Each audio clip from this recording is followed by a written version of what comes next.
What's going on, everyone? Welcome back to the channel. It's your boy Dead on Dave, and we have a very, very special thing going on today. Oh, you see him already. He's getting blazed. It's my man, the reason why we're here today, the reason for the return of the vaunted Creators Corner, because my friend, my buddy, Jay RealTalk Davis, man, the myth, the legend.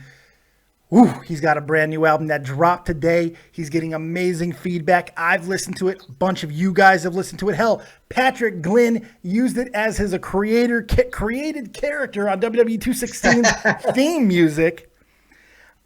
It's Black Mozart. And, of course, I'm talking about RealTalk, the Metaphor Messiah, who is here with us now, live on Skype. What's going on, my friend? Big day for you. Congratulations. Oh, thanks, Dave, man. Thank you so much, man. It's been a crazy day. I'm sure. I even cracked open a bottle of like this Prosecco wine champagne shit for you. And I'm here to you, my friend, and your success. You're going to smoke some weed, and I'm going to drink some wine. The clash of races, am I not? Fuck, Jesus. Here we go. It's funny. I never really saw anybody like drinking a cup of wine to me, but that's cool. I salute you, my friend. And this wine is actually been donated by a local winery here that my wife works at. She told him what we were doing, and he gave us one of his finest bottles that he made by hand. And he said, congratulations. His name is Kali. He works at Eltville. It's a winery over in the town of Eltville. And he said, congratulations on your brand new album. Success. That's awesome. Health, and well-being to you, my friend. That is awesome. You gotta tell him I said thank you so much, man. Absolutely. That's so awesome, man. It's pretty cool, man. It is pretty cool. But you know what? It was really cool. It's a small little gesture on this humongous day, man. You cannot even seem to stop smiling right now. I can imagine how excited you have to be. And let's be honest, I've loved everything that you've done, but this album is, I called it earlier in the promo. I said it is a genre-bending album because I'm reluctant to call it hip-hop. Because there's so many different influences into it, and I'm not a hip-hop guy. I've said this before. Your music is so relatable, and people of any ethnicity, of any gender, of any music audiophile type of personality could just listen to this music and be good with it. Now, Black Mozart is something that you've been building to for a long time. Tell me a little bit about the album. Okay, so first let me say, Dave, the reason I think my music does can reach people on a different level, no matter where you're from or who you are, is because I like to talk about the things that I've been through, the struggle, the good times and the bad times. And that stuff's not, I always say that, like, struggle and triumphing over it, that's not racist. Sounds like the ice cream man just came into your house. What's going on? So really? I feel like the ice cream man is rolling by your house right now. I'm about to say, like, get some ice cream and send me some. The ice cream truck, I think he's riding past. He always rides past, like, at the same time around my house. I don't understand it. But please continue. I'm sorry. I'm fat. I got excited by the prospect of ice cream. I can't help it. Please continue. I'll be honest. Every time he rolls past, I always look around because, like, with the neighborhood I live in now, it's like a pretty nice neighborhood. So there's like ice cream trucks all the time. Like, I'm not used to that. And you smoke a lot of weed, so I'm sure like sometimes you stumble getting out the door and stuff. It's like, I'm gonna make a rap about how I fell over the couch trying to get to the ice cream man. One time I fell down the stairs. Like I was rushing. I had a craving for a good humor bar, and he just came past, and I just fell. You can't mess with that good humor bar, man. Can't mess with it. Oh man, that's so good. It takes we can't talk about that anymore. But anyway, like I said, man, like that stuff's not like the things I talk about is not racist. Everybody goes through that. I don't care where you're from or who you are. Everybody goes through something, and everybody has a fight to get over it. You know what I mean? I think the closest thing that anybody can say about what your music, if there's any diversion, you sing about classes.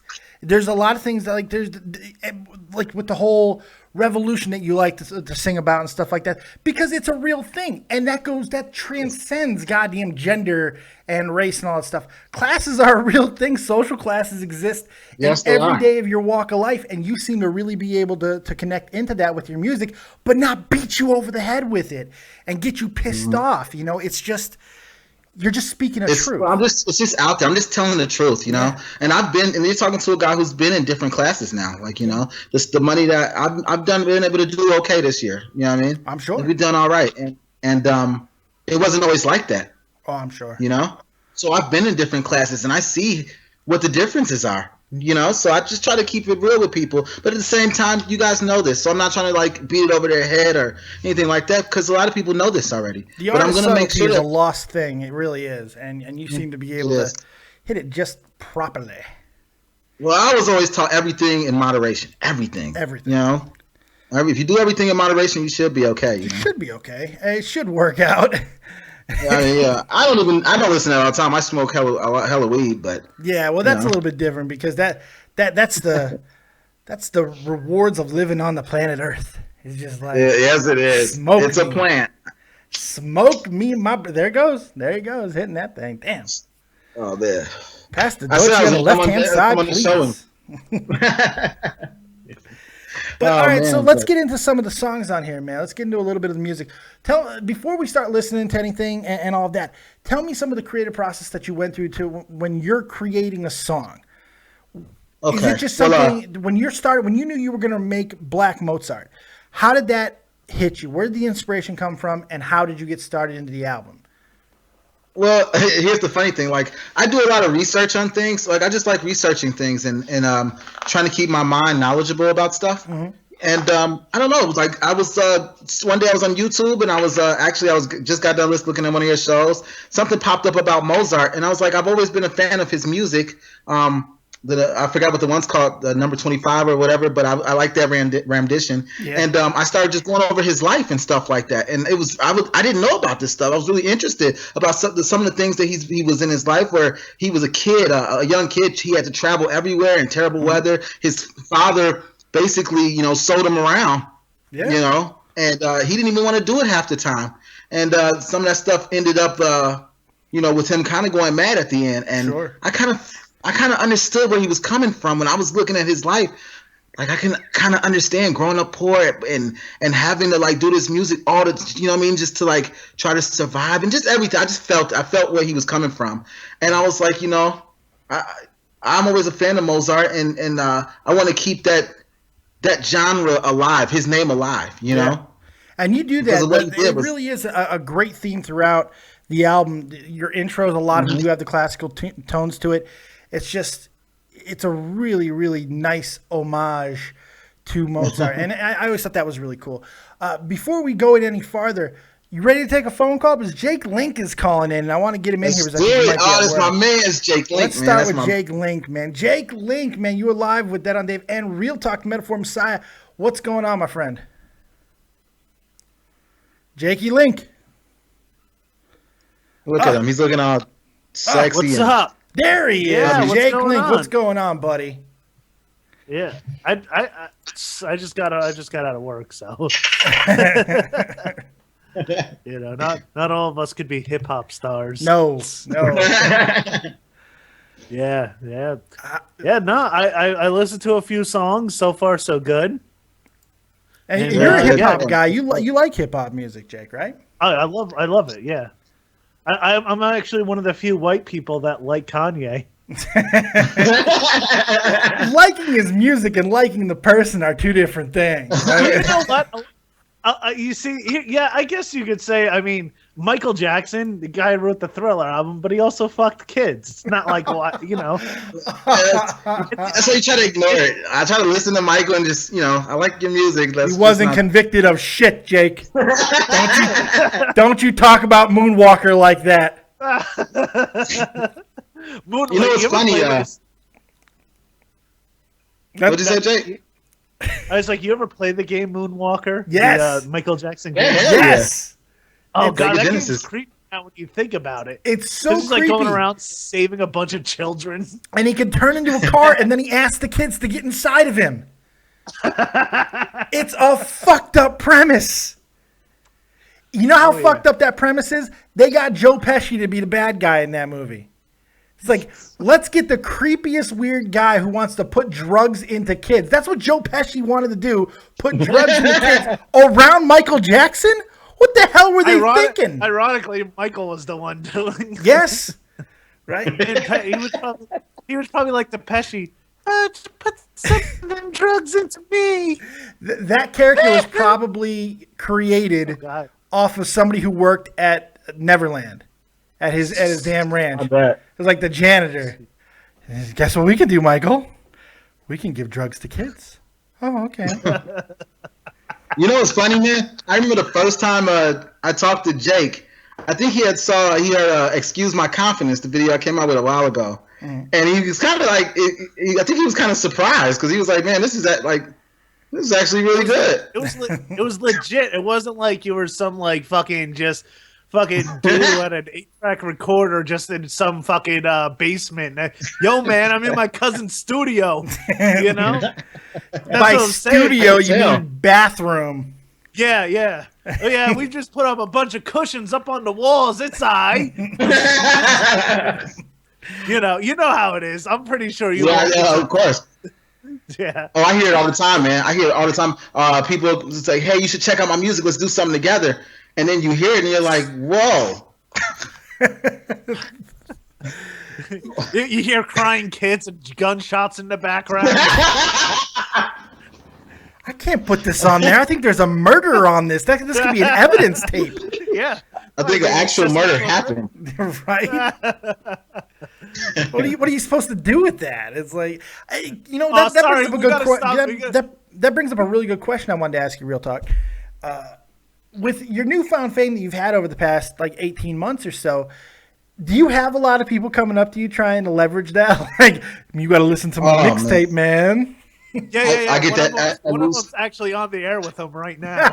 That's why Jake's here. I called him Jonah Hill in the past. He's playing that guy right now for getting Sarah Marshall shit. He's about to try to get you to listen to his shit. Did you get it? Do you get it? Do you understand it? Jake has done it. I mean, it's crazy because I get that at least like 10 times a day. Hey, man, check me out, man. You should check me out and blah, blah, blah. Actually, you hear some, I don't know, I've heard some good ones, but a lot of them is just, Yeah. Same thing with stand-up. It's really the same. Yeah, check me out. Oh, actually, to be honest, Jake's not that bad. To be honest, Jake's one of the better ones I've heard. A fucking white guy from New Jersey who, I couldn't make my mortgage payment this week. I got laid off, but I got a new job. Like, what are you rapping about? What are you rapping about? I'll spin it. I'll do it. You're getting challenged all the time now, it seems like, Real Talk. All right, here we go. I came into this game dealt 7s and 2s. All y'all looking at me like I'm supposed to lose. Now I took a look at all y'all faces. Now you're looking at me like I was dealt aces. So what the fuck's this stink? Am I possibly this industry's missing link? That's right. I went from cracking jokes to making y'all think. Now I'm going to get more ice than a hockey rink. Oh. It was good, but incredibly, incredibly Caucasian. I mean, like, way more Caucasian than it should have been. Like, we knew it was going to be white, but you made it so Caucasian that I had to use the word Caucasian. Oh, shit. Oh, man. Sorry, I'm not Eminem, Right? Who is Eminem? Jesus. Yeah. There's only, there's only a few white guys that can get away with rapping. Seriously. It's definitely, you know what, Real Talk? That's one thing that we can't really ever steal from you people. What do you mean by you people, Jake? Jesus. No, I mean black people. Oh, okay, there you go. Flat out black people. Well, at least you said black people this time. I heard your interview before. What one of your fucking favorite words is, That's right, Jake Link, the accidental racist. It wasn't my favorite word. It was my favorite curse word. Yes, exactly. Big difference. Right, you're right. Big difference. I had a friend, a black guy, who He said, "Happy birthday, my brother from another mother." And he actually said, for my birthday present, I could call him the N-word. What? you know the fucked up I thing? got a free pass.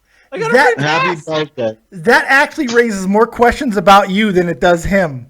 Why would he give you that pass? Why would you need to use that pass?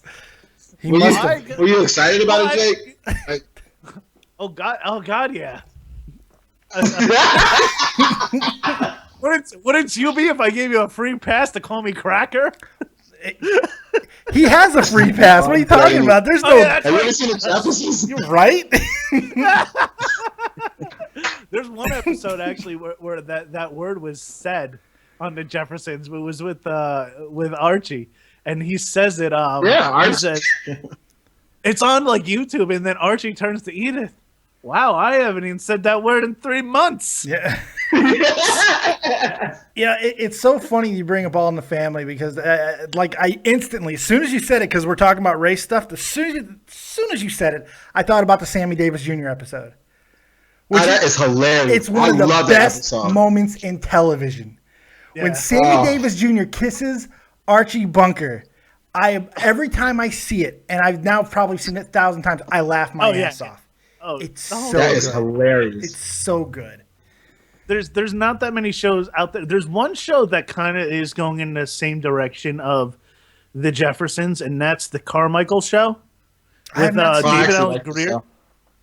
It's a really good show. It sounds like something that would have been on the WB when the WB existed. I don't. Is that? It would have been.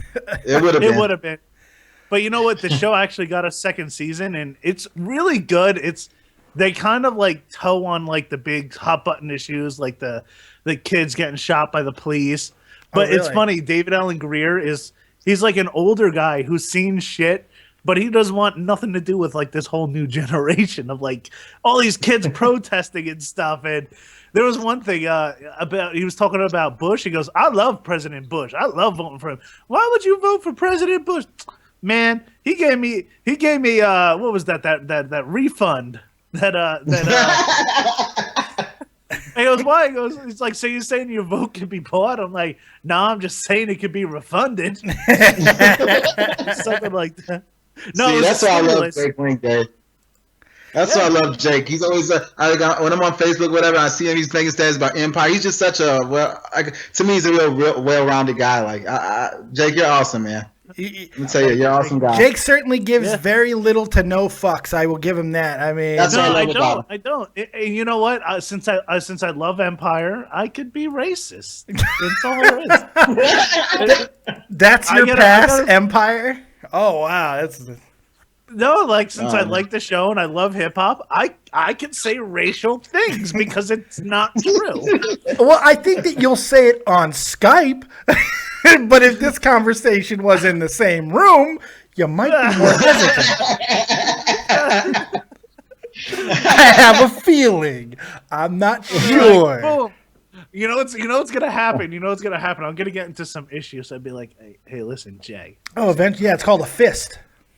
Yeah, yeah. I'm gonna say something on the air. I'll be like, Jay, listen. Can you just do a public service announcement for me? Can you verify? Tommy's gonna have to sit you down one day.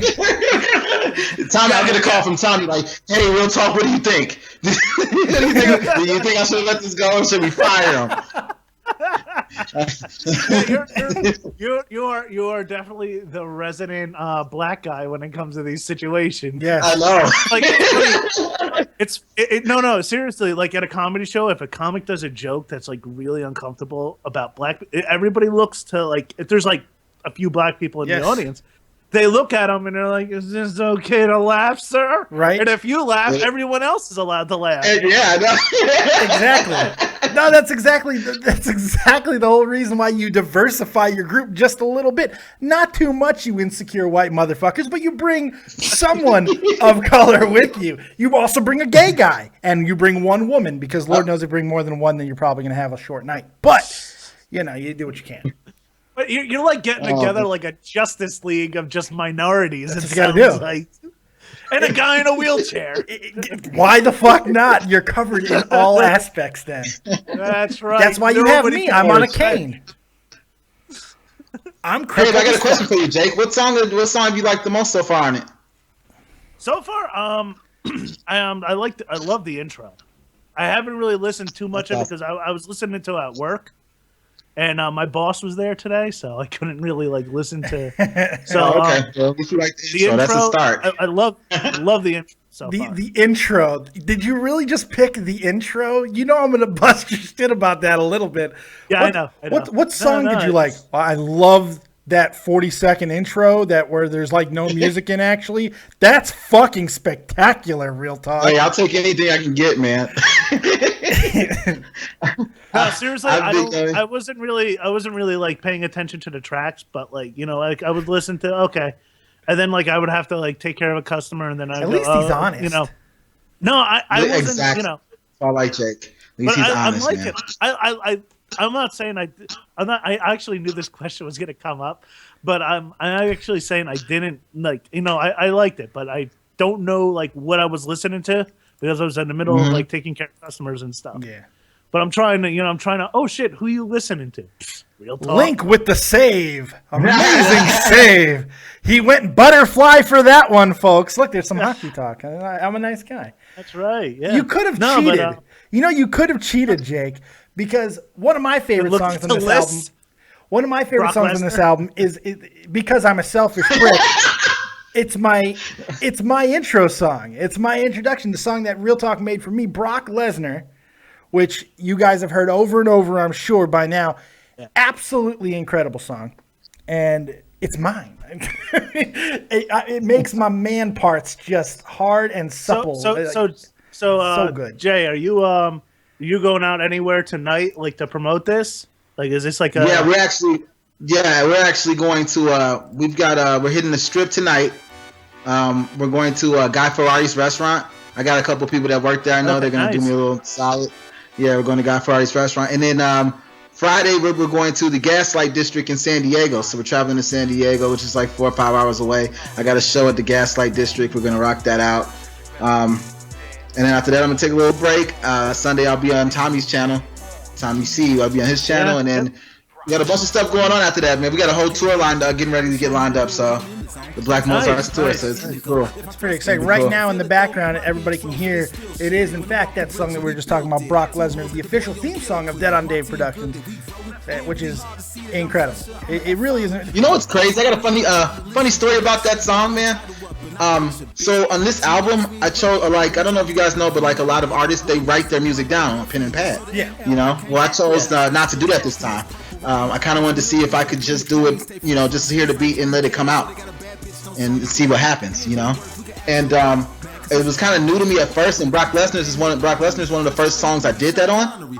And so I had Ray Legend down here and a couple other people, and I actually thought I got so high when I did the song that I fucking forgot that I didn't write it down. So the whole I'm in my house for like 4 or 5 hours screaming about how I can't find my verse. Yeah. You know, and I gotta do this song, I can't find it. I fucking yelled at Ray Legend and everybody. I'm like, fuck you guys, what the fuck? That's too good. I'm screaming, I'm yelling at myself, and then finally I'm like, oh wait, I didn't write it. And then I just, you know, you gotta stop smoking weed so much, man. Now, when I asked you, because I was bugging you a lot. I was like, because I was using some of your other music as intros and stuff, but I was getting hit on a copyright thing. Because there's somebody out there claiming your music, and it's called like Baby something. Baby. Yeah, it's CD Baby. It's I didn't know what happened. And the thing was, when I went through them, that's when I was younger. I went through them. I put a CD out called Real Talk for the World, and I went through one of those sites to get my music out there more. And you know, when you don't read the fine print and shit, you know what I mean? They That's own kind of it. what happened. Oh. Yeah. Wow. So they own that CD, 10% of that CD. No shit. That was nice. Damn. And how I found out was Tommy C calls me like, bro, they got you. They got you. And I said, who got me, man? What happened? And he just tells me, with all this shit. You gotta call right now. You gotta call right now. We gotta talk now. That's right. You know, I don't keep Tommy's phone in my phone number in my phone for out of fear of pocket dialing him, because a pocket dial to Germany is expensive. I just know when I see a really long number, Tommy wants to talk. Right. Yeah. But it was real cool. Like when Dave, when you asked me for that song, I was actually working on it for you anyway. You just didn't know it. I was going to surprise you. You did so many great references to not only me, but I mean, at the time when I was working with Joe Cronin, there's Joe Cronin references in there. There's Tommy C references. I mean, you put so much into it, and it's just it was more than I expected. You surpassed all expectations. I remember when you got it back. You kind of just looked like you kind of like were talking to me like, bro, what is this? Like, it was not what I was expecting. And now it lives on an album that I feel top to bottom is one of the most complete records that I've listened to in a really long time. When I do listen to hip hop, which is not often, I find myself skipping a lot. I don't skip songs on here. I can't. That's awesome. It's just too good, man. And that's awesome. My song's on there. I'm like, because I'm a narcissistic fuck. I'm like, I'm immortalized. You know? Dude, that song, I'll be honest, that song is done so well for me also. Like, it's done, man, I've had so many people. It's actually on 50cent.com's website, 50 Cent's website. No shit. That he started. This is 50.com. Yeah, I had one of his blog writers on that site actually found that song and hit me up and asked me if they could put it on that site and everything. And I was like, yeah, man, thanks. Like so, Yo, man, it's me at 50, man. I'm Steve, man. Man, can I that'd be awesome. Man, I'm so sleepy, man. 50 Cent always sounds like he just woke up and you had to give him a call. Man, I got you don't have a ride from the airport? That was so awesome, though. Just hearing him, like, you know, one of his representatives call me, and like I was like, oh my God, it's gonna do good for me and Dave, and it's just been awesome. Like, that was an awesome song. I'm glad I put it together. It's been awesome. Yeah, it really has. It's a big move. Hey Jake, man, I'm gonna bring in some other people. Jesse's trying to call. Okay, Actually, I gotta go eat. So, congratulations. That's surprising. Yeah. Hey, it's not midnight over here. Okay, it's dinner time. For guys like you and me, though, any time is dinner time, so that's okay. Yeah. Hey, I'm almost up there with you guys. You're not almost there. No. You have a lot. There's a lot of trips to the Heart Attack Grill for you, my friend. Yeah, that's right. Hey, Jake, I appreciate you calling in, man. Thanks for sharing this great moment with Real Talk, man. Take it easy, Jake. Yep. Jake Link, everybody, the legendary comedian that you can catch on Tommy C's channel, Shot from the Point. Does it get any better than Jake Link? I mean, no, he's hilarious, man. He's hilarious. He's a good friend of mine. He's a good friend of mine too. I love that guy. He's great.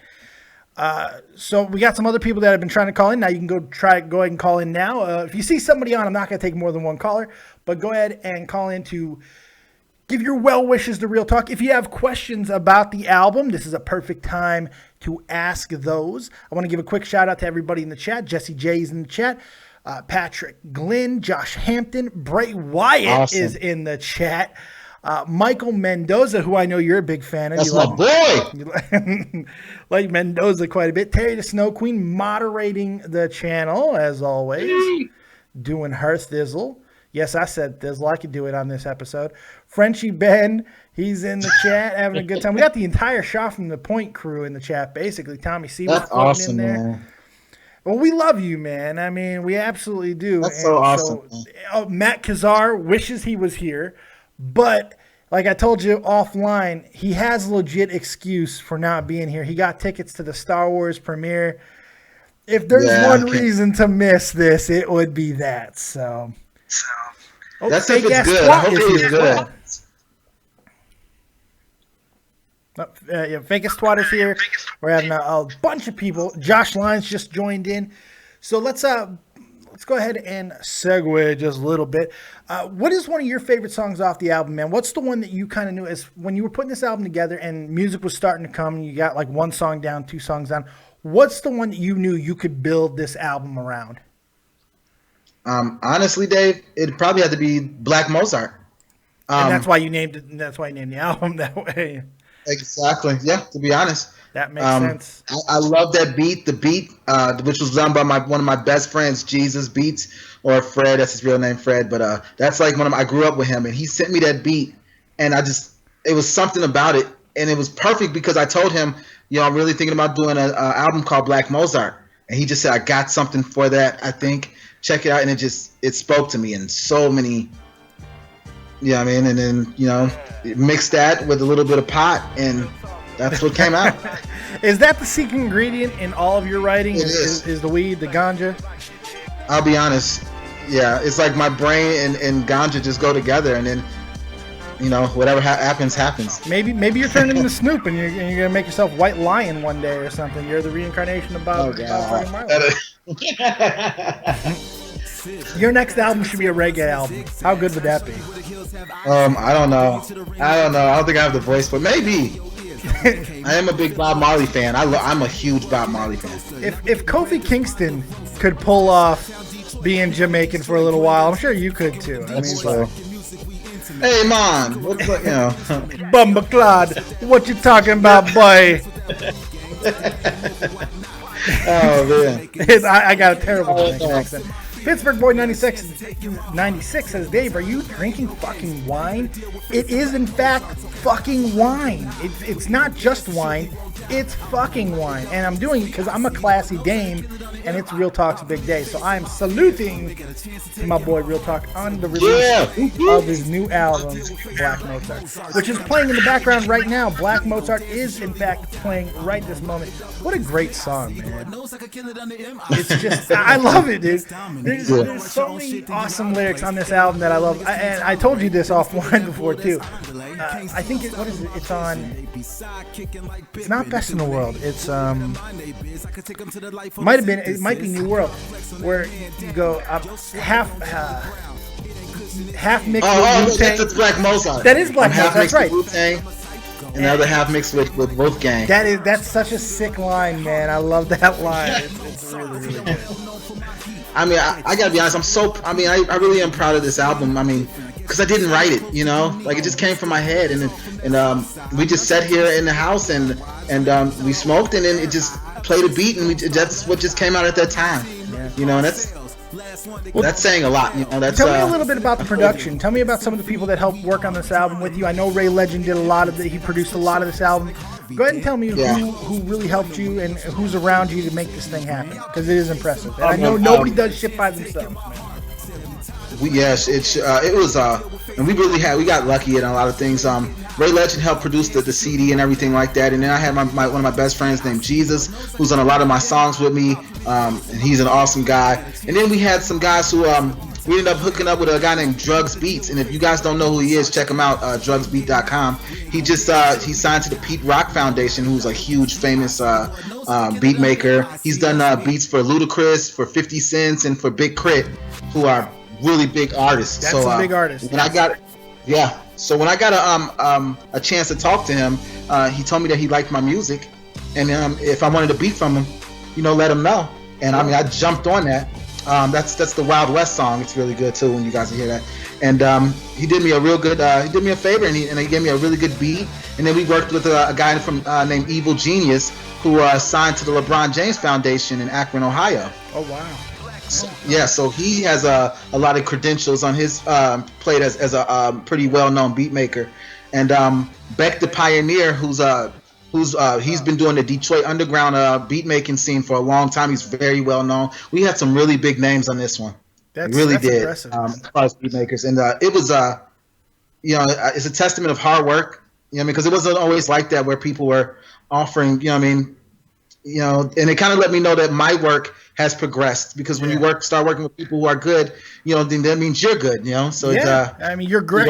You're attracting bigger talent around you. It's impressive. It really is. Man, it's really cool. Let's bring in a caller, man. 262. You're live with Dead on Dave and Real Talk, the Metaphor Messiah. What you got? Yo. What's up, man?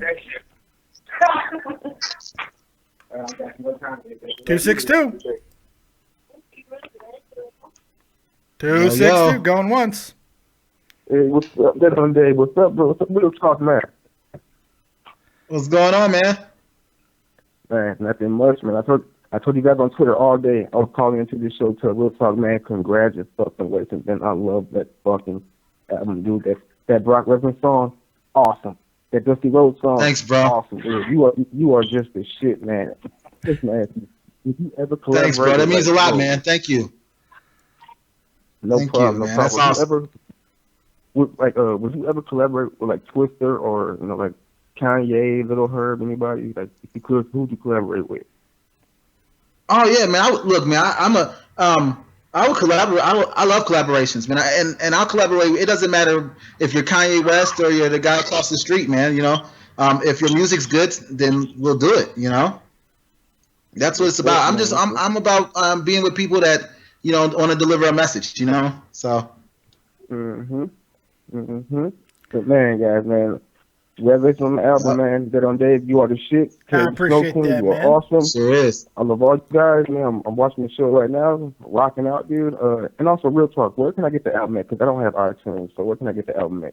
Okay, yo, you can go to realtalkthetruth.bandcamp.com. Mm-hmm. I don't know if you heard of Bandcamp, but it should be on there. It's $9. You know what I mean? If you want to go do that, or you can just go to my website, which is realtalkthetruth.com, and it'll take you right there. Both links are in the description box of this video. You can go right in the description box. It'll take you right to where Bandcamp is, the exact link, so you can go buy that album right off that website. So it's right there for you. All right. Well, I ain't gonna take up too much time. Dead on Dave. I know you got a lot of callers, but once again, Real Talk, congratulations, brother. Much success, man. Thanks, bro. Thanks. That means a lot, man. Keep doing your thing. Appreciate it, man. Take it easy. All right. The Love Fest, man. How good does that feel? You've had such a roller coaster. Well, I've had you on here before. You're one of the early Creator Corner guests that I had, and we talked about your beginnings and how you started out and how you got, for lack of a better word, discovered. And yeah, you came. That's crazy. You went from a Buffalo Wild Wings, to Caesar's Palace. So in that transition, and now actually putting out an album that there's some legitimate expectation for. It's not the same as like selling out the back of a Pinto. This is a real album. How is that feeling? Is it an adjustment? I mean, tell me exactly. I'll never experience that. I'm sure most people won't. What does that feel like? Is there an adjustment period? I gotta be honest, Dave. Like, just from hearing that last call, man, it's so humbling, man. Like that really hits you, man. That's so humbling, man. To know that like the things you've been through in your life, and when I record a track, I really try to keep it what I've really been through. Yeah. You know what I mean? So to hear people feel and understand what I've been through, and I think it's good. Like, it means a lot. It really does, man. You seem to really appreciate everything that's happening in your life, man. You seem to be enjoying the ride and living this life, but not wasting it away. We had a conversation earlier about how important it is to be smart with what you have so you can continue to invest in yourself. What is the biggest tip that you would give to anybody, not just in music, but in any type of creative process, man? If you start to get a little success, what would you say to that person? I would. The first thing please invest in yourself. Yep. Invest in yourself, because if you do have dreams of being looked at by bigger people, those people, they won't invest in you if you won't invest in yourself. Damn right. And that's any label, that's any company, music, or anything that you do. Those people will not invest in you if they don't see you invest in yourself. Why would they take you seriously? No matter what. Yeah. No matter what that means. If that means, even when I was working at Buffalo Wild Wings, I didn't have a whole lot of money at all. Yeah. And literally, Dave, I would pay my bills, and then everything else I had went to music, recording, doing videos, and it's not like I could afford, like I'm doing now, where my videos, it costs a little bit more. But back then, it was anything extra I had. No lie, Dave. Seriously, there was times I chose: do I want to eat today, or do I want to go do this music? Seriously, and it was times when I was like, well, I worry about eating later. I gotta record this track. That's I gotta a do this sacrifice video. that I don't think a lot of people are willing to make, and I think that's what separates the person who's in it for the short term and quick paycheck, and for the guy who's trying to make a career because they're passionate, and that's why I think separates you from a lot of people. So let's bring in another caller, man. Let's bring in another caller. Let's get some more questions rolling. 856, you're live with Dead on Dave and Real Talk, the Metaphor Messiah. What you got? Oh. Hot boy, what's up, Real Talk? That's my He boy. asked me to do it, so I did it for him. It's That's my boy, Patty. Pat.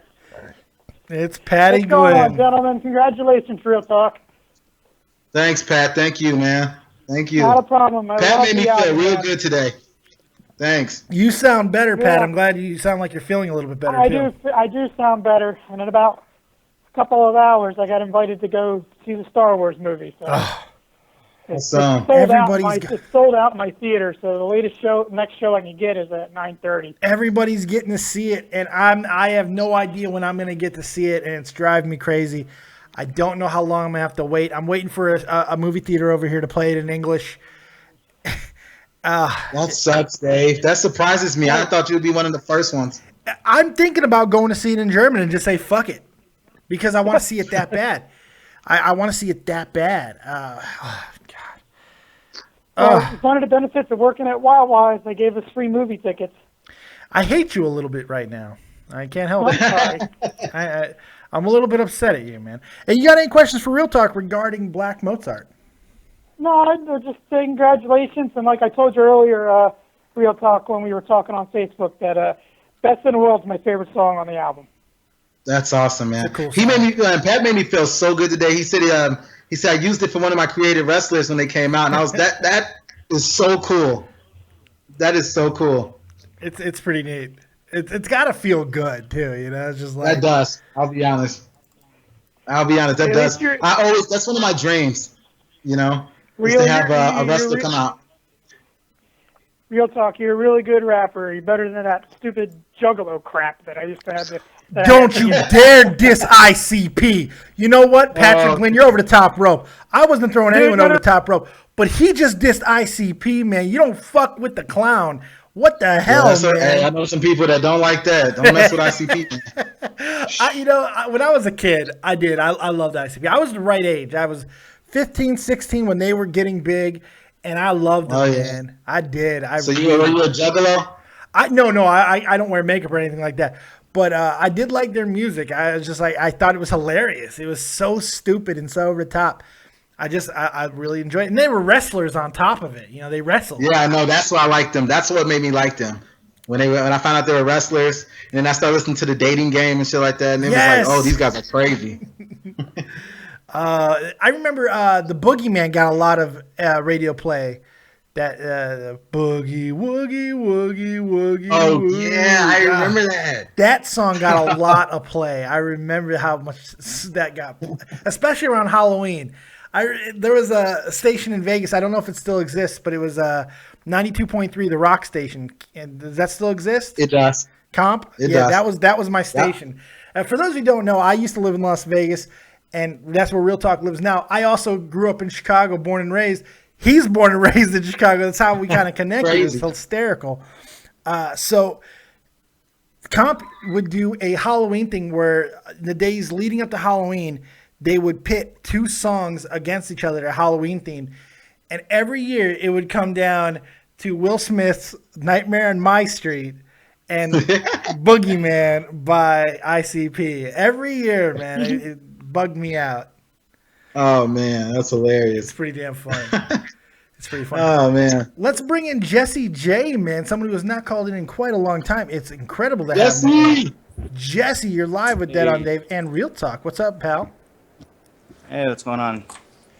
Just And he's on camera. Look at him. Man, Randy Savage. Look at him. Oh, he's the macho man. I got Jesse J. He's here. Yeah, dig it. I'm here with Real Talk, and he's the man. Yeah. That's right. Yeah, I'm not gonna do it because it'll fucking kill my throat. I'm bored, man. Nice devil What's worship going you on? have That's on your not hat. great, man. man. I know. Jesse's into devil worship now, so there we go. Oh, fuck off. What's up, pal? Nah, what you dude. got, man? No, man, I just fucking thought I'd come on and waste time. You know? No. Yeah, that's real fucking nice. That was a line I should have used on Shot from the Point. That would have sent Tommy through the roof. I kind of want to punch you right now. You get disrespect. You're here to waste time. No, What's man, this? fucking, What's this about an album, morning. man? I heard there was some kind of music that done came out, man. What's going on with that? Oh, who's that in the screen, man? Oh, RealTalk? Oh, what you got going on, man? What do you mean, dude? Come on. What's the matter with you? Oh, man. Hey, fuck you. I bought the record this morning with Skip Top. Dude, Jesse has shown me so much love. Jesse, I gotta thank you, man. Jesse's such a great guy, man. And he really is, man. I'll be honest, he keeps me motivated a lot. He really does. He sends me messages, really motivates me, man, to just be a better person, period, you know? Jesse's got one of the biggest hearts of anyone I know. He legitimately has one of the biggest hearts of anyone I know. His doctor's concerned about that, but I just think he's full of love. Fuck you guys. That was a good line. Fuck you guys. That was a good line. Fuck off. I don't care. Like, what? I guess, Dave. It was a good line. No, dude, fucking. No, actually, like, you do the same for me, man. That's why it's like you are already exuding that anyway through what you were doing when we met you. So, you know, if anything, it's just more so now. You're finding, like, you know, people like Dave and myself, we're kind of doing the same deal. We're all just trying to fucking do something good, you know, do something that fulfills us and other people as well. Even if it's just as simple as trying to make ourselves our situations a little more tolerable. I mean, that was one of the reasons why I really got into podcasting 4 years ago when Tommy and I really started out. I needed a distraction from my miserable fucking existence, man. And then it's grown into this thing that I love and I couldn't see myself being without, you know, and it's pretty cool. It's a pretty cool thing. I don't know if you know how much inspiration you give to people in our circle, RealTalk. I mean, you really do. How embracing you've been of the community and how inclusive not only you as a person is, but your music. It really is a unique thing, especially in this divisive fucking world that we live in right now. You know, where everyone has a label and everybody's special and nobody can be it just drives me crazy. And you're just, it's all about everybody, you know? And I love it. And honestly, that's what I'm trying to get across with my music is that it's okay to be different, you know? Like it's, you know, in this world where everybody's in the same, it's like it's cool to be the same or not to have the same opinion. You know, that's why I like you guys. You guys have different opinions about things, and you guys aren't scared to say them. And we need more people like that, you know? Yeah, I agree. At the end of the day. It's funny. You said something a minute ago, Dave, about everything's supposed to have a label. Everything. There's people out there making music that are making a lot of money that are labeled as special, labeled as, you know, the big thing. But you know what? Truth doesn't make a noise. Meaning, truth speaks for itself. That's real. So, and the word of mouth will spread, and you know, this shit's gonna grow. I mean, your stuff it's not like everybody else. That's what might even be why, you know, it's got to be a slower climb. You're not just gonna be put right up on the pedestal because the pedestal's fucking actually got bullshit on it. Yeah. You don't want to be up there anyway. You'd rather you really don't want to.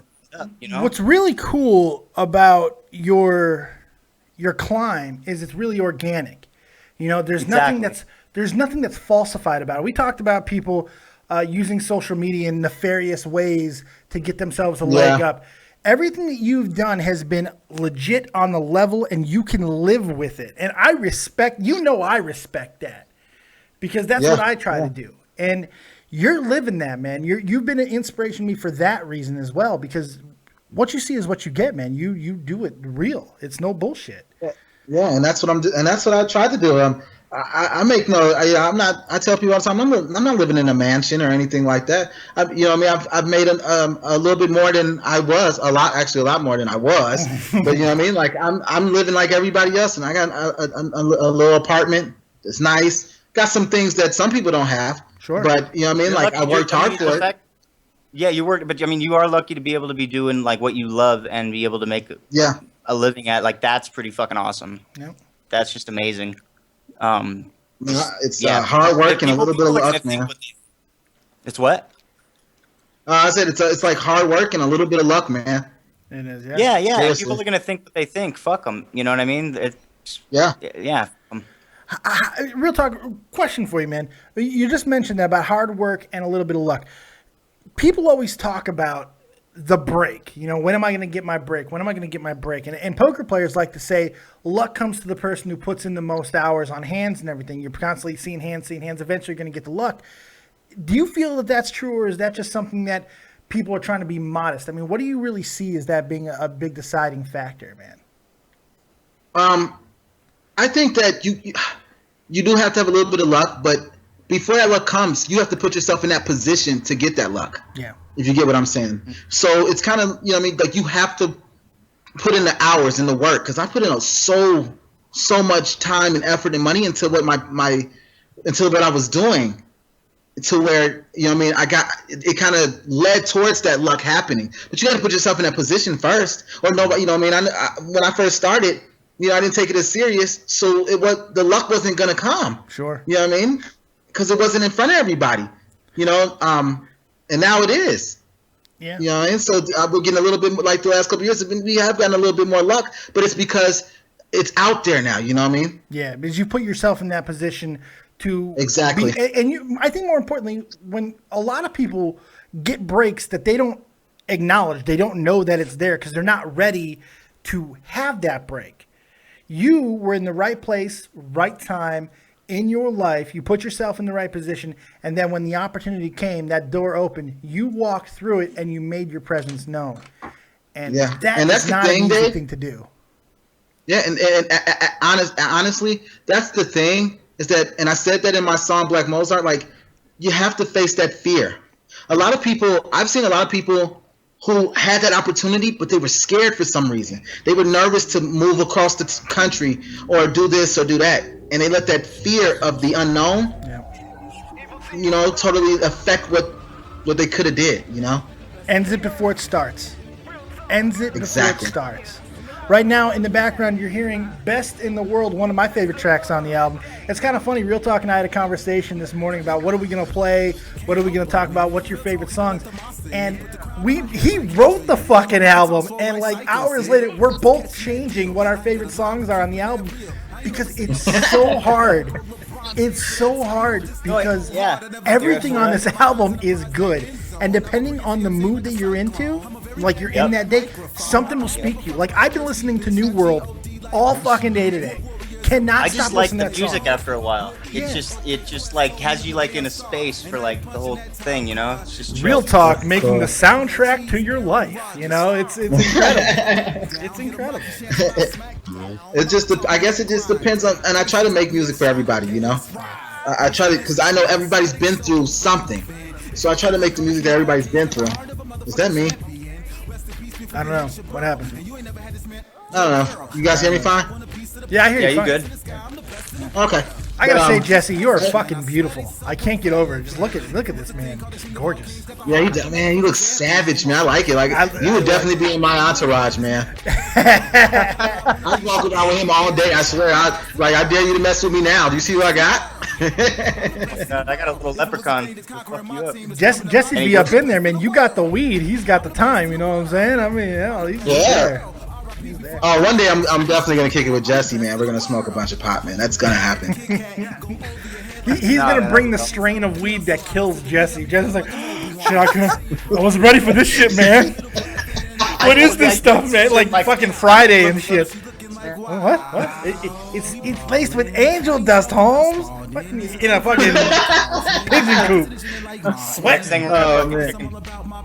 Too funny. People in the chat are wondering, Clinton G is wondering, Dave, are you going to do a SmackDown review tonight? Well, because I am such a foresightful person, I was able to already watch SmackDown, already did the review, and it will be releasing automatically at 4 a.m. my time, which is directly after SmackDown your time. I don't know why I said 4 a.m. Very awkward.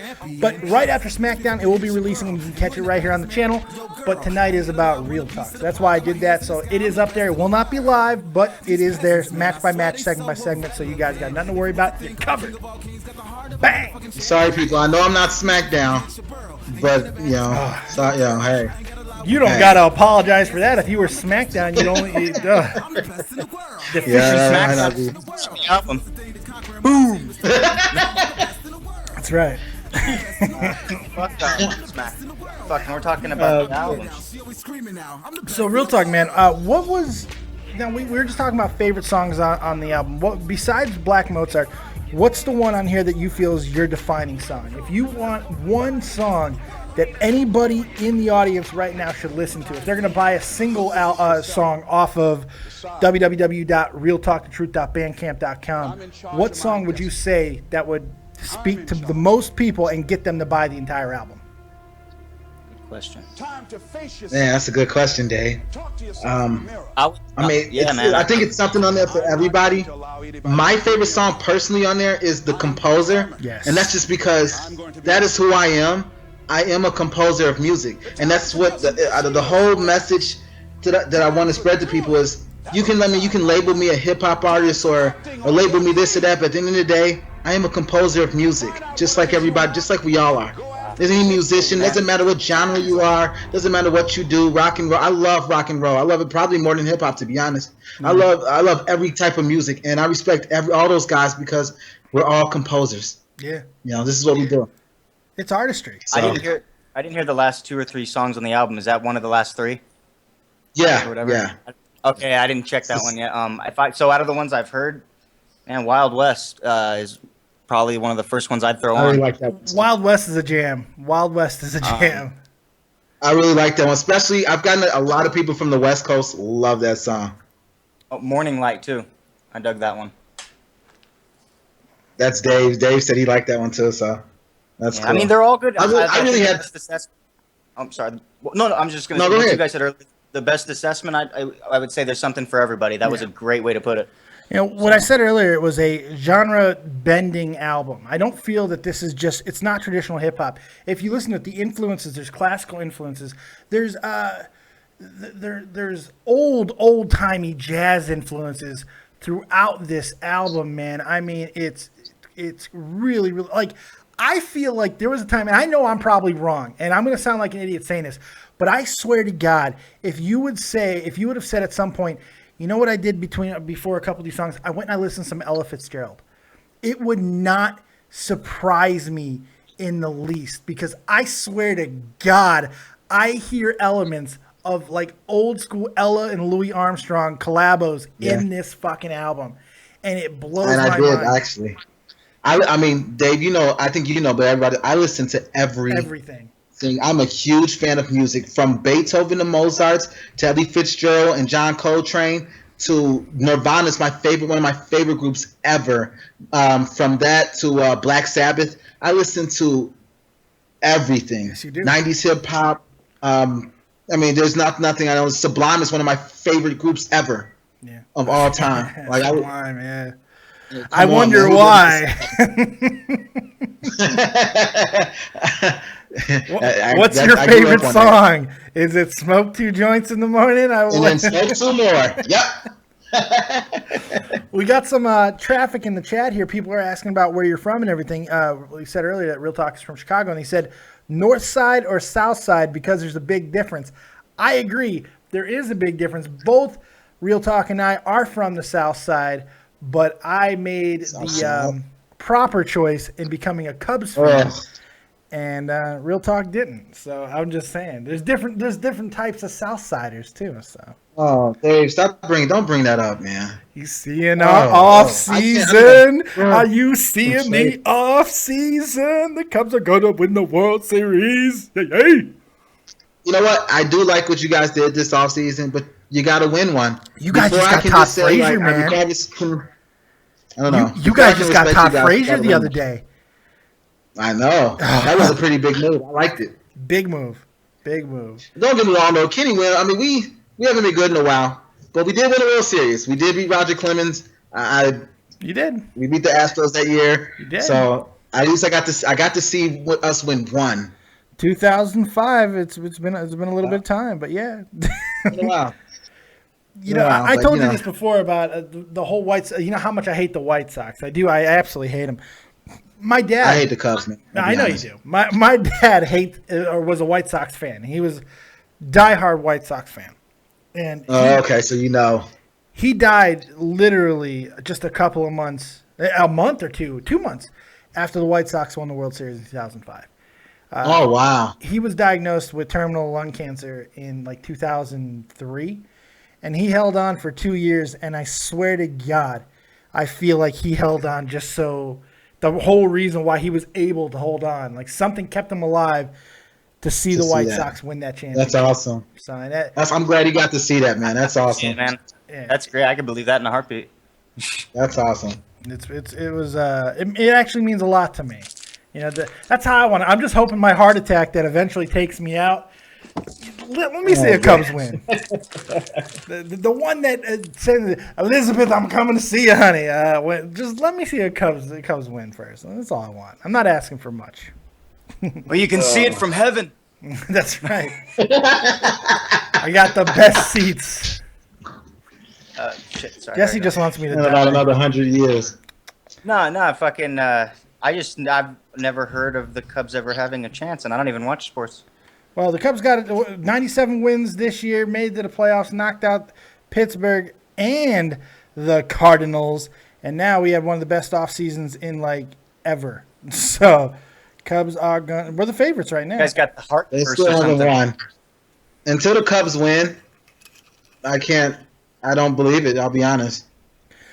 There's always as a something, Cubs fan, know? I can't either. I just can't. And you guys should still be ashamed of yourselves for what you did to Bartman. You should be ashamed. Look, some Cubs fans may have acted a little bit fucked up, but he shouldn't have fucked with Moises to lose ball. Go live in Florida, Bartman. Go live in Florida, you fuck. Don't wear your stupid little headphones either next time, asshole. No, I like Bartman. I actually like Bartman quite a bit. Hey, man, I got another question about about your music. Yeah, bring it back to the music, Jess. Yeah. I know you're doing your thing in Vegas, but are you planning on touring? Oh yeah. Speaking of tour, man, we're actually setting something up right now. We got New Orleans in January. Oh shit. Sorry, guys. Give me a second. Real talk going to the Yeah, we Big gotta- Easy. Yeah, we're going to New Orleans in January, and then we've got Chicago. We're going to Chicago in March. Oh, January 5th. We got Chicago in March. Is this your first time back since you've kind of gotten? Yep. Wow. I'm so excited. I am super excited. And then we've got Chicago. We've got Detroit coming up. We've got New York coming up. This is all in the next 5 months. These are big names, man. This isn't like going to fucking Orland Park or something. These are some big cities that you're throwing out, man. Yeah. Oh, yeah. Any venues that stick out in your mind that you're going to be doing? I honestly, we're going to San Diego. I forgot about that one. We're going to that one actually this weekend and we're doing the Gaslight District. And I don't know if anybody's been out to San Diego before.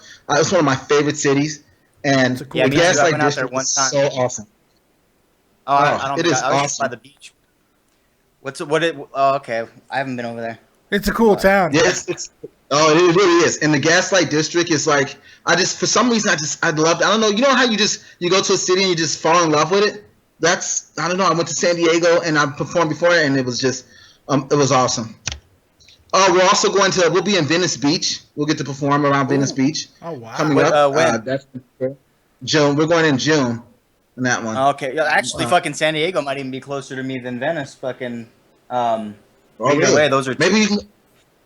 What I'm gonna do is everybody that has me on Facebook and Twitter, I'll be posting every time we do a show this year. I'll be posting the dates and everything we'll be in. So if you guys are around, that'd be really cool.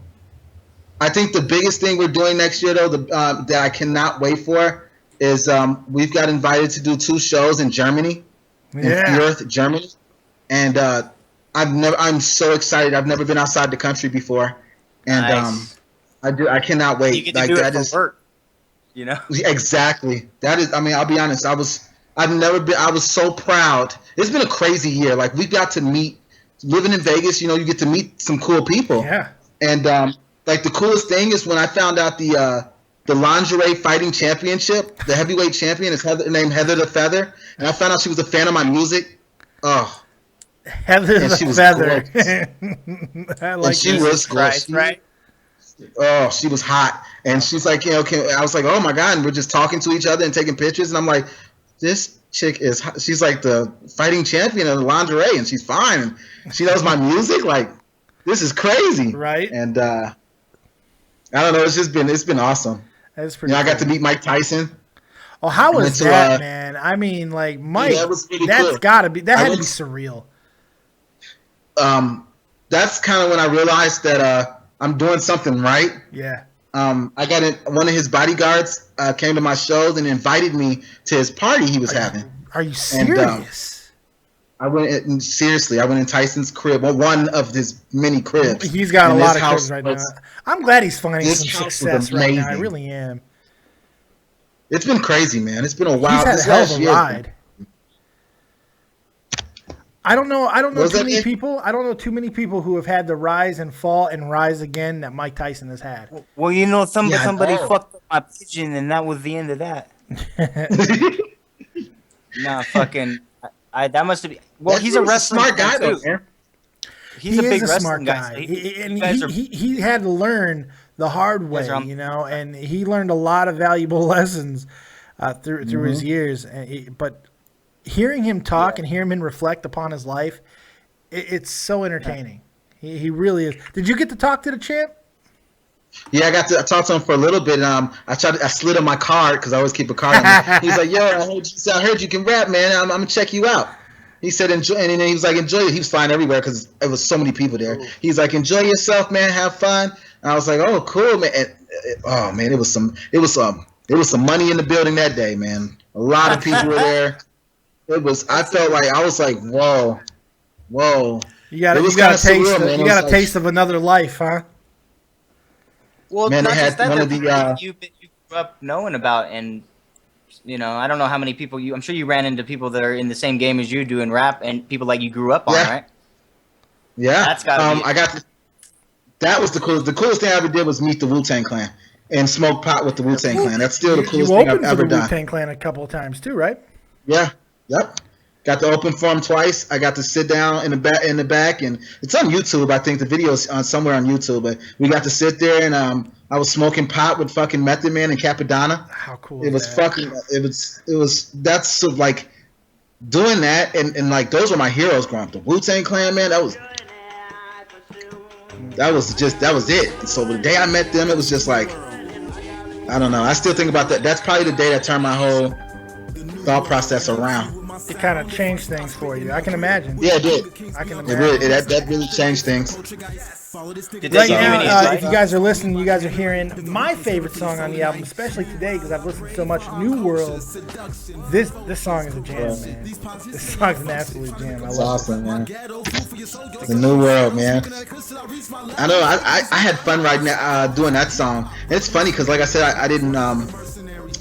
My boy Jesus sent me that beat, and he was like, you always talking about the revolution and stuff like that, and blah blah blah. And he was like, I think this beat, like, can you do something to it? He said, I tried to give it to some other artists, and they just can't think of anything. And so I got the beat, and I was just listening to it, and I think it was like maybe 2 o'clock in the morning, like it was late, and I woke Ray Legend up because he was asleep, and I woke him up at like 3 o'clock in the morning, like, bro, we got to do this right now. And he was like, do we have to harass it right now? That's the best. So, yeah, we just did it like 3 o'clock in the morning. It's funny. There are so many songs in this album that have an underlying message of just hope. And you and I talked about this offline in the past, where I think, for me, if I had to define this album in 3 words, it would be struggle, hustle, and hope. Because that's like the entire, summary of this album. Marijuana smoke. You reference about some of the struggle that you've had with not only getting to where that you've gotten, but the struggle in just the industry of what it is. You talk a lot about the commercialism in your music, and the struggle of how you get there, the hustle, never stopping, always kicking in doors, being ready for the opportunities, and above all else, hoping and keeping that hope alive. Is if you don't have that, you ain't got nothing else. You don't got nothing, man. New World is a perfect example of that. It's a great song. And it's got an incredible beat to it. You should be very thankful to Jesus for that. I am. That's a great I am, beat. man. That's a great beat. I really am, man. No, I really am, and it's just like you hit it right in the head, Dave. If I could explain it, you hit it right on the head. I mean, when I was doing that, when I was thinking of that song in my head, I just heard, you know, I've been through a lot of struggle, like we all have, and I remember telling myself, if I keep pushing, eventually I'll get there. And I'm not saying I'm there yet, because I'm not, but we're getting there, man. We're getting there. You know what the cool thing And that's about all you next is? up. You're never going to be placated by your position. You know, where you are now, there's always another peak to climb. There's always another battle to fight. That's part of the struggle. That's part of what keeps you hungry as an artist. Now, I know I can kind of relate to that doing, you know, the podcast and everything. Every milestone that I hit, everything that I do, every time I get a positive message, it just makes me want to be better the next day.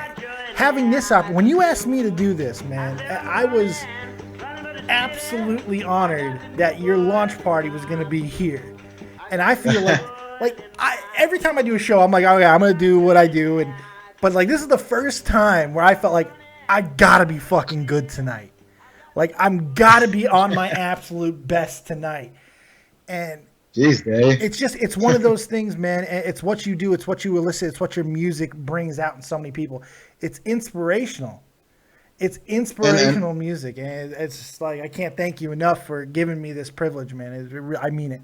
Thank you. No, thank you, Dave, man, for everything you guys do. I mean, you and Jesse, you guys really like keep me motivated. Seriously, I might be a little drunk at this point. It's possible. I've had a little bit of this wine here. Look at this. I drank most of this damn bottle. White people on Dave, wine, it ain't good. I'm really high, Dave. Yeah, you definitely look how that hat's starting to float off of you. You're that high. Hey, Jesse, man, you got anything else for Real Talk? Terry wants to call in. A couple other people do as well. So you got any final messages for Real Talk, the Metaphor Messiah? Oh, man, just enjoy this, man. That's all. I Just am, enjoy man. it. I am. And keep it up. Shit. Jesse, call in more often, you fuck. Yeah, we'll get together, Yeah. Jesse. We're gonna smoke some, man. We'll get together. Shit, man, I want to collaborate, too. Shit. I know. You should have Jesse play guitar on one of your songs, man. No, actually, like, That'd one of be his, nice. which one was it? Best in the World? That beat earlier actually made me start writing some shit, so. Look what you It's do, cool. Real Talk. Jesse's a You good writer just too, man. inspire people, dude. That's awesome. No, he does. That's awesome. It definitely. Pretty awesome. Uh, Hey, just keep Jesse, it I up, man. appreciate it, Enjoy- man. Thanks for Yeah. calling in, pal. For real, enjoy the show. Take The it one easy, and Jess. Only Jesse J, man. You know it's a big night when Jesse J shows up. That's incredible. That's awesome, man. It's pretty awesome. It's pretty damn awesome. I know Terry's been trying to call in for a while. Terry, sweetheart, go ahead and call in anytime you like. Tommy C was in the chat earlier. He was going to call in. I don't know where he is, but I'm sure he'll call in at some point.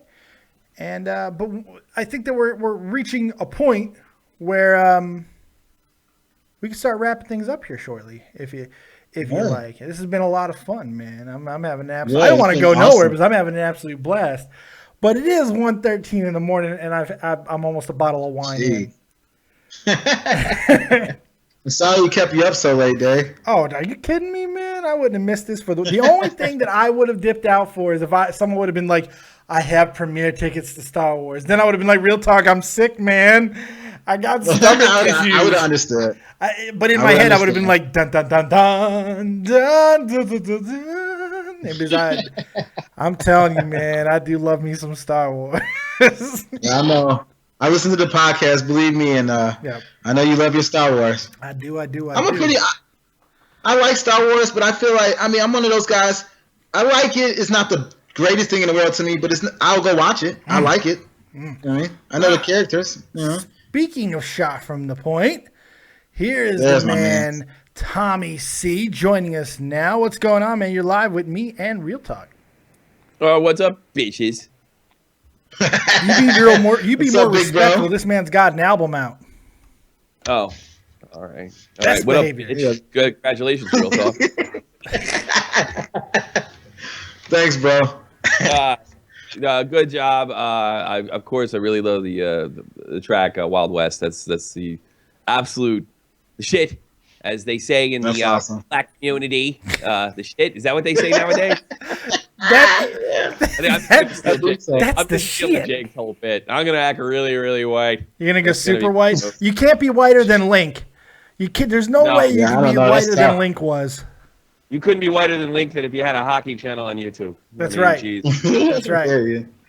Yeah, I gotta say, man, I gotta, Tommy. Now that you came on, man, I really want to thank you, man. A lot of people don't know Tommy's had my back as long as Dave has, and that's Tommy's one of my best friends. And I don't know if people don't know this, but like in this industry, like it's kind of lonely. You know what I'm saying? It's hard to like determine who your real friends are. You know what I mean? And you two, man, you two are probably like my best friends, bro. Like seriously, I think I listen to you guys every day, all the time. Okay, I'm your friend and everything, but when are you going to play that mixtape? I've sent you 3 mixtapes. You haven't got back to me once. I need those mixtapes. I'm talking to these guys, and I really would appreciate if you would get that shit on right a fucking way. Right. I mean, geez, I know you get a lot of mixtapes, but this is really, really important. We could get really rich off of this. I swear to God. I heard. Oh, my goodness. I'm sure he hears that quite a bit. All the time, man. Trust me. You know Trust me. Like, it's just the bomb. You don't understand. People just haven't understood my music, but I think you're the guy who's going to understand it. You're the guy. You're the guy.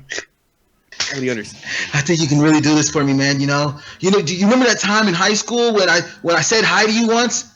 That's what I hear shit like. Remember that one time I was standing behind you at Starbucks?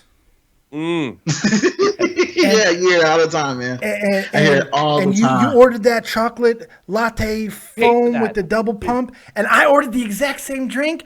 We should definitely collaborate. What? Yeah. Okay. Oh man.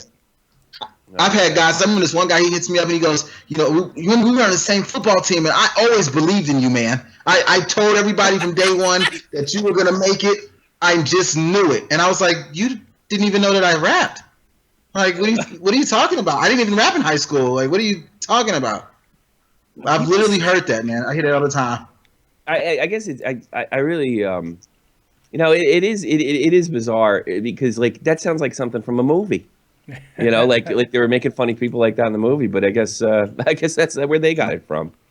I mean, even really at my level, I mean, it's bizarre because you're at the top of the underground. I mean, I think that's fair to say that you're the top of the underground.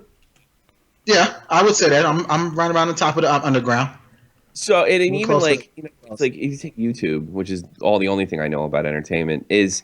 You know, if you have, 1,000 subs, people think that's like an infinite amount, and it's really a drop in the bucket. And then, but I run into people that I think they think if somebody just hears my voice just once, then I'll have that overnight. I mean, and I remember like a hard lesson with I don't know, somebody else that had a lot of subs and thinking like, well, I'll get 100. No, it took it over a year just to break 100. And it's not always, I always wonder why people like pay so much for Super Bowl advertisements because I skip the commercials. Like, I love the commercials, man. Yeah, I don't listen. I don't watch any of that shit, you know. I'm prototypically Don't block white. my commercials on YouTube. Don't block mine. Don't block mine. I'll block yours, you know. No, it does amaze me, though. It amazes me how a lot of people think that it just happens overnight. Yeah, I'm gonna tell you guys something. Like people who don't know about this shit is never overnight. No. At all. Overnight is 5 years. It's a constant struggle. And you can misjudge where you are at so easily. It's kind of funny. You get humbled so quickly on YouTube. It's unless you're from Boston. Then world's your oyster. Jesus. I'm a YouTube star. I'm a star. I'll build other stars, and then YouTube stars. But it's nice to be able to give some rubs, you know. It's. Well, no, I mean that's not what I'm saying, and I don't mind people coming up to me and asking because I think Real Talk and you, Dave, can back me up on this. I'm always willing to help. I've sat down and walked people through XSplit, give the recommendation. It's sort of like when they do their stuff and it doesn't happen overnight or within the first week or two, then they get mad at me. Yeah. All I did was showed you the way, and now it really is up to content. And so what? All right, maybe you got only 20 hits, That's all me and Dave were. God, some of our shows still only have 20 hits, Dave. Yeah. You know, and so I remember doing shows.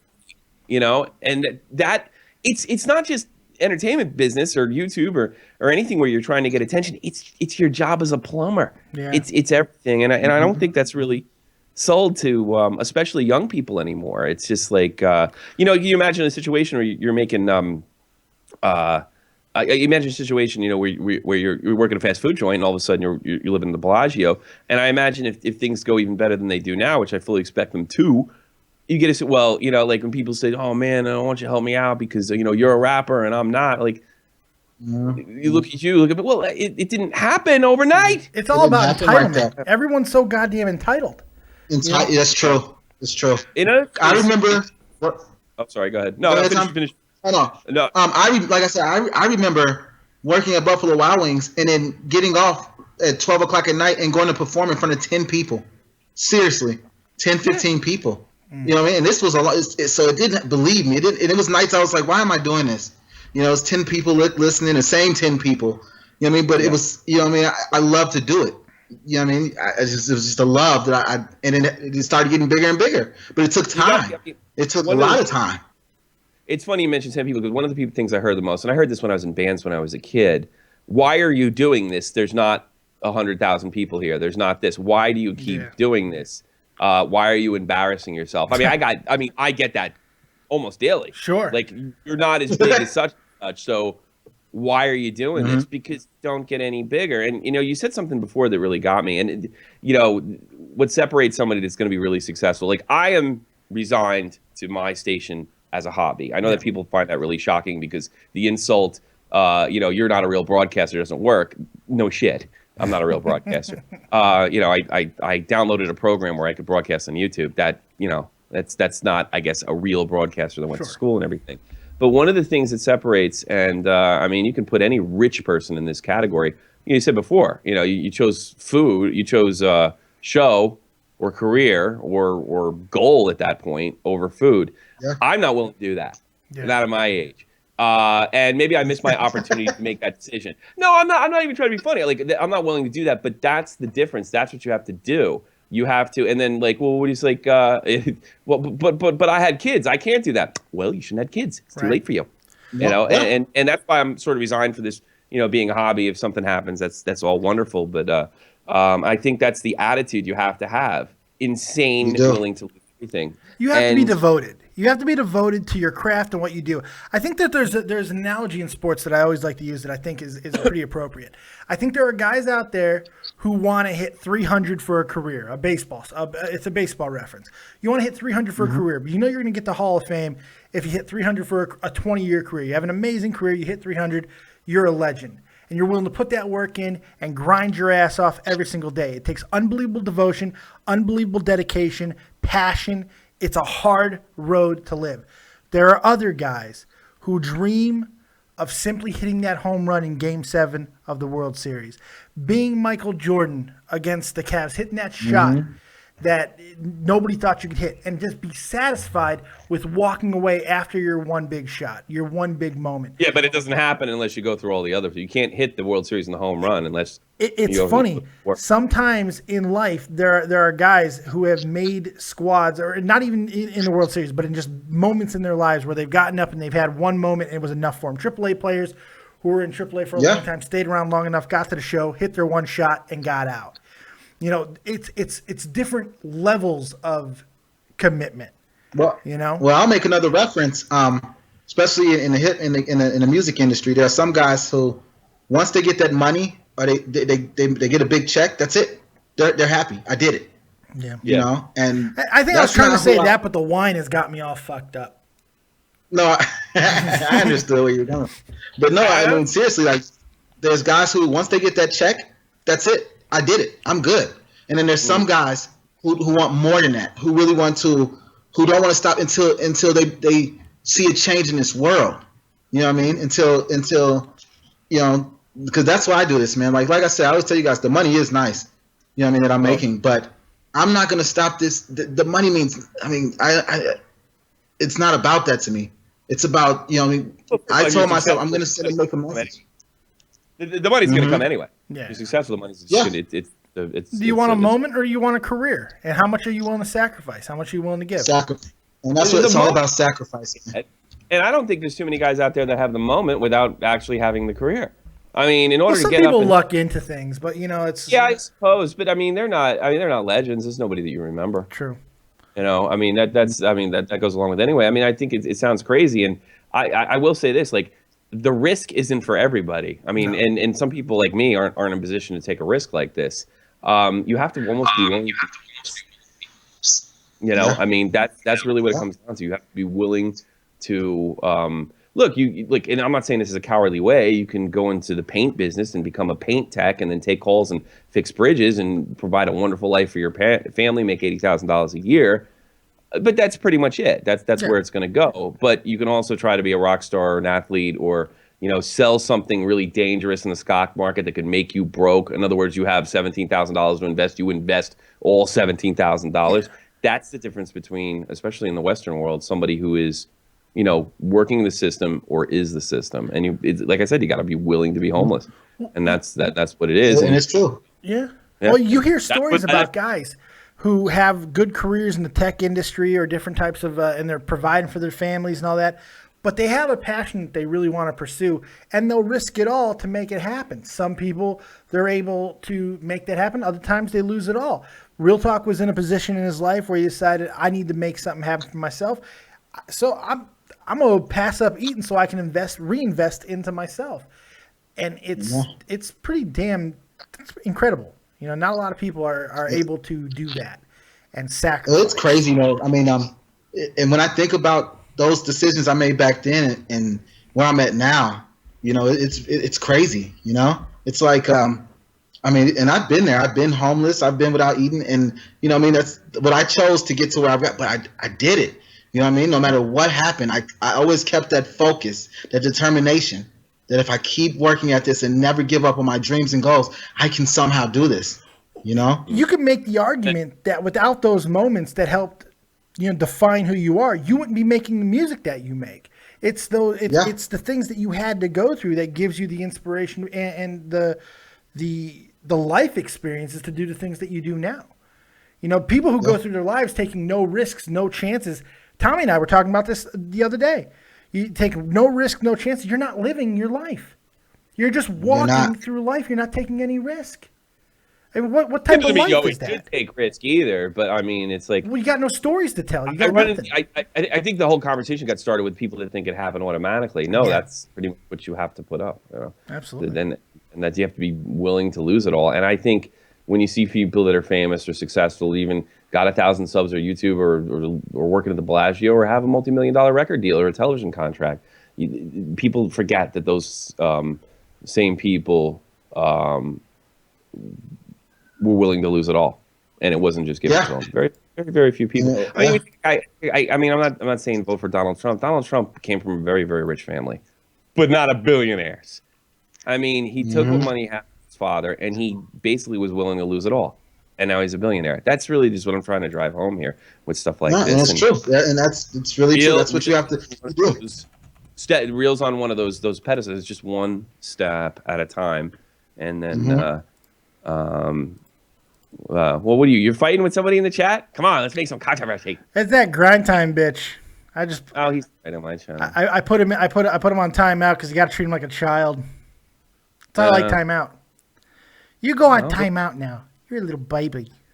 So he's on timeout for 5 minutes. He's a baby. Why don't you get better trolls? Because you can't manage to put more He's than not one. entertaining. If he was entertaining, I'd put him on the air, but he's so goddamn boring. He's so boring. And then I'll unsub you. No, you go on timeout like a little bitch, like you are. 20,000 trolls. 20,000 subs. You only get one troll per show. It's amazing. How weak is that? How weak? How weak? Jeez. So, RealTalk, let me ask you, man. What's next, dude? What is from here? Because this is your landmark moment. You got the album that you've been working your ass off on. It's finally out. I'm sure it's been unbelievably stressful building up to this day. It's finally here. What's next? Are you going to take some time to enjoy it? Or are you going right back to work? Where's the grind? So we're taking a little vacation. For a little bit, but we're gonna do. We've got this tour coming up, So that's what we're gonna focus on. You know what I mean? Kind of the microphone work. You know what I mean? Going out and doing the shows and stuff like that to promote the album. So we're gonna do that, and then I actually got some really exciting news, and I haven't told too many people this. We talked about it earlier, but yes, we did. Like I said, I was able to the money I made from Caesars and things like that, from Caesars Palace, I was able to save and do some really cool things with it, and it kind of got me a little bit more known. And now we're actually in talks with Asylum Entertainment, which is a multi-million-dollar record label on the West Coast. So if you're on the West Coast, you probably know who that is. And we're in talks with them right now for a sponsorship program. And it's crazy because they just one day they hit me up and said, we really like what you do and we want to talk to you about some things. That's pretty awesome. It's awesome. It's luck. It's a blessing, whatever you want to call it, man. It's incredible though. So we're just gonna ride this wave and keep doing what we're doing, man. That's I just wanted to say congratulations because it is time for me to check out, and I want you guys to finish up. But I'm not long for this world either. yeah. Because also I gotta get. We got at what is it? 5:30 Eastern Standard. Yeah, 5:30 Eastern Standard. On my channel, we'll be playing the record, talking a little music, but mostly I think I'm gonna make fun of Joe Cronin. What do you think? Otherwise, I would just be ripping off Dave. And I'm gonna make fun of that cry bully in Boston, and maybe say horrible things about his wife and family. There you go. Actually, you know what I'm gonna do? I'm gonna say the things that I was accused of saying that I never said. So tune in. And, wait, no. Do you mean the things that I was accused of saying? Because he never accused you. So I mean, you were accused of the things that I said, and I was accused of things that I never said. Oh, that's right. That's right. I forgot. So I'm gonna say all those things. The law of escalation. I forgot about that. I'm gonna say all those things Sunday, and then he can change another account and call in with the. He's probably in the chat, more than likely. Oh yeah, he probably is. Yeah. Hey, too bad. Well, I know it's gonna be fun. On Sunday, I'll be over on Tommy C's channel, so I hope everybody that's in the chat and came through today comes over there, and you know what I mean. I'll be higher than ever, and you guys bring your bowls and your blunts. One of the best thing, Real, about you coming on my channel is, unlike Vince Russo, you know what I do. So I'll talk to you later. Tommy C, ending on a high note. I gotta say, man, this has been a pretty damn good night. We've had a lot of fun. We've had a lot of great callers. I've had so much fun. Yeah. It's been good. Terry, we're gonna drag this out a few minutes because Terry's been like aching to call, man. I mean, so I gotta talk to Terry. Gotta let Terry call in. So as soon as she calls in, we'll get up out of here. But if she doesn't hurry the hell up, I will end this thing. So, but as we're getting to that, let's go ahead and recap a few things. If you want to get this album, Black Mozart, it is now available everywhere where music is digitally distributed, but you can get it right over at www.realtalkthetruth.bandcamp.com. You can go right into the description box of this video, and the link is there. You can get it for $9, man. That's a deal. That's a steal. It's almost criminal.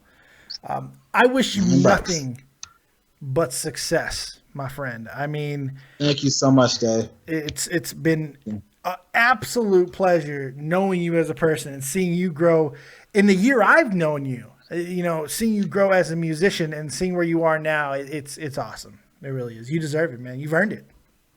Thank you so much, Dave. That means a lot coming from you. And I just want to say thank you to everybody who's with the Dead on Dave channel and Tommy C. And even if you're in Cronin's channel, like everybody that I talk to in the wrestling, in the YSCW or whatever, the YouTube wrestling community, thank you so much, man. Like everybody has really welcomed me with open arms, man. And there's been some really cool people I've met, that's in the chat all the time from Michael Mendoza, that's my boy, man.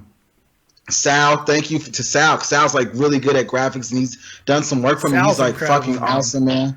Yeah, and Pat quick story and about that Sal. called in. Quick Sal story.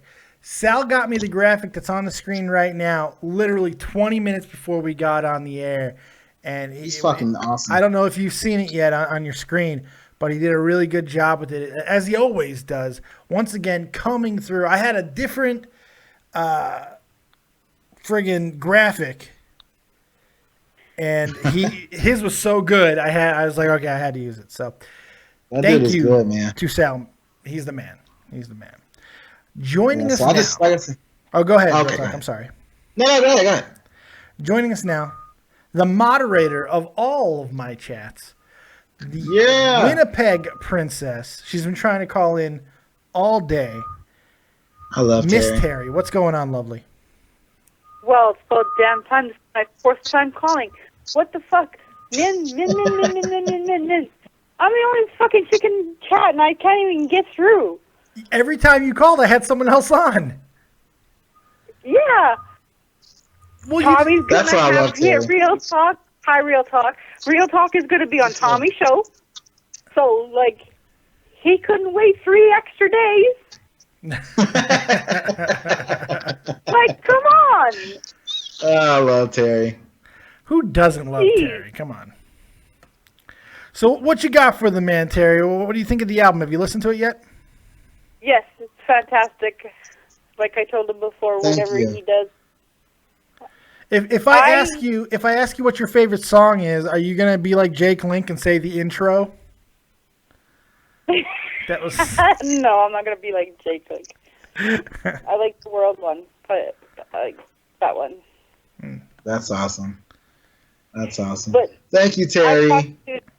I've talked to Real Talk a lot, and Mhm. I'm not really a big hip hop fan, but I've listened to everything that he has, and I like listening to it because it's real, and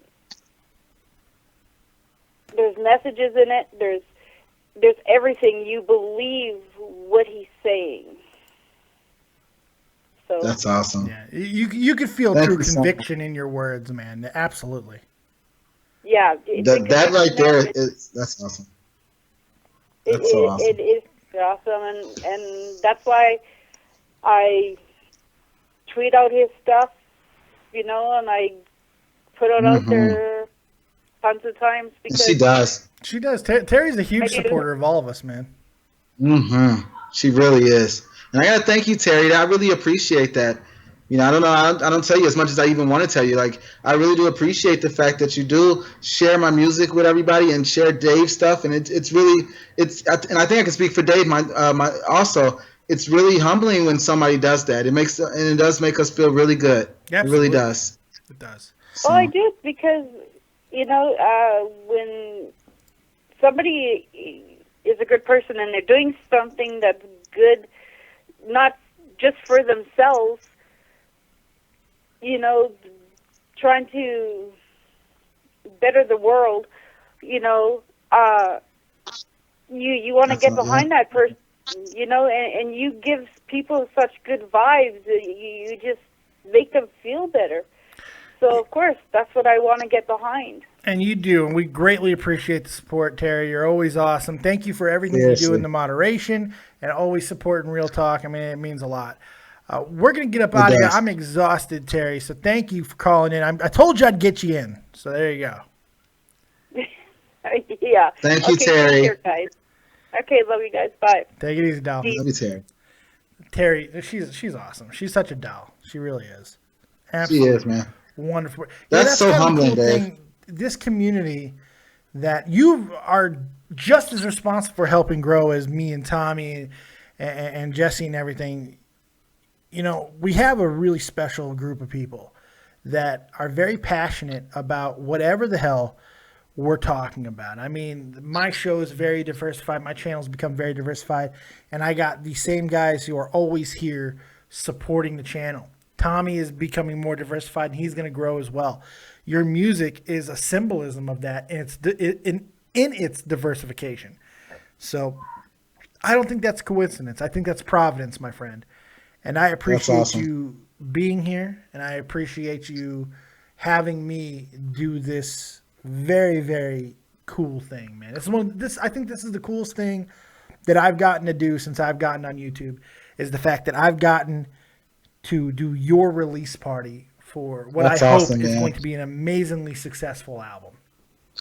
I think it will be, man. I think. I mean, we've been like I said, it's been the first day, and I've gotten so much love. And if you haven't checked it out, like I said, you can check it out on realtalkthetruth.bandcamp.com or realtalkthetruth.com, or you can check it out if you know me on Facebook or on Twitter. I'll be tweeting around, but we've gotten so much response and so much love, and I just gotta thank everybody again, man. It really, really means a lot to me, guys. Just so you know, it means a whole lot, man. I'm gonna continue to do everybody proud, man. And I'm gonna keep doing this music and keep building monuments and knocking them down.